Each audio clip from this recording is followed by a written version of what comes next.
The second one is you might consider doing a stretch project in your current workplace. Now, what do I mean by a stretch project?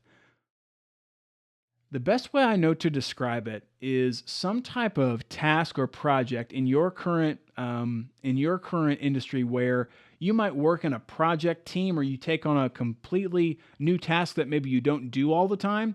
And the point of the stretch project is that you are using a different specific skill or a different software tool or a different type of task that you don't always do. And so you're in your current workplace, but you're trying to work on something completely different to really help you grow, help you stretch.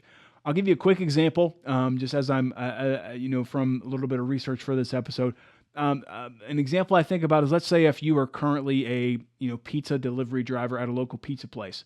A stretch assignment might be maybe you have a week's worth of time where you shadow one of the managers, and you get to shadow them. Opening the store, prepping all the financial things, opening up the system, right? Putting all the money into the cash registers, make sure everything is like that. You've got that week of time where maybe you shadow them. But then after that, as part of your stretch assignment, the next week after your shadowing time with your manager at the pizza place, maybe on that first Monday, the manager comes in like normal, but they ask you to kind of come in early, and they kind of watch you open the store as they've as you've shadowed with them, right? You kind of get the chance to kind of work through the processes, and there's a little bit of a safety net there with the manager to make sure that things are followed as they need to if you might miss something or things like that. That's an example of a stretch assignment.